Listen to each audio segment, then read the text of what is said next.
Keluarga mendiang Lisna Manurung didampingi kuasa hukumnya resmi membuat laporan ke Polres Humbahas pada Senin 8 Januari 2024. Pihak keluarga terdiri dari sang ibu, Rosinta Namaban, adik korban, Agustina Manurung, membuat laporan polisi terkait kematian tak wajar Lisna Manurung pekan lalu. Setelah membuat laporan, kuasa hukum Benri Pakpahan menyampaikan sejumlah alasan kedatangan mereka ke Mapolres Humbang Hasundutan.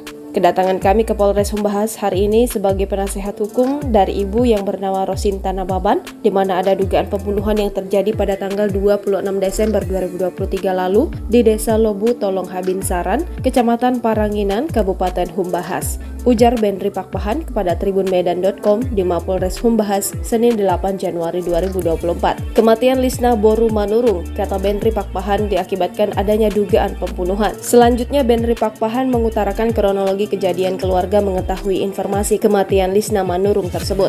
Ibu almarhumah bernama Rosinta Namaban menceritakan sekitar pukul 17.00 waktu Indonesia Barat pada tanggal 26 Desember 2023. Ia menelpon putrinya, tapi nomor putrinya tidak aktif. Sekitar pukul 18.00 waktu Indonesia Barat, adik korban yang tengah berada di Banten menelpon ibunya sembari menyampaikan agar melihat kondisi kakaknya atau kondisi almarhumah. Beberapa saat kemudian, ada tetangga korban menelpon ibu almarhumah bahwasannya Lisna Boru Manurung sudah meninggal dunia. Setelah itu, ibu almarhumah langsung pergi melihat kondisi putrinya. Setibanya di rumah almarhumah, ibunya sudah melihat bahwa mayat sudah dipakaikan kebaya dan dibedaki. Sambungnya, penyebab kematian Lisna Manurung simpang siur. Ibu ini juga tidak diperkenankan saat merapat ke mayat karena harus menunggu mayat dibedaki. Informasi awal dari keluarga suami almarhumah yang kebetulan berada di situ mengatakan meninggal karena jatuh di kamar mandi. Terangnya, ditanya lagi suaminya almarhum, ia sebutkan bahwa Lisna meninggal di dapur. Sambungnya, kejanggalan tersebut terlihat dari kondisi leher almarhumah setelah meninggal dunia. Di sini sudah terlihat ada kejanggalan, lalu ada saudara dari Tarutung langsung mengecek di bagian leher almarhum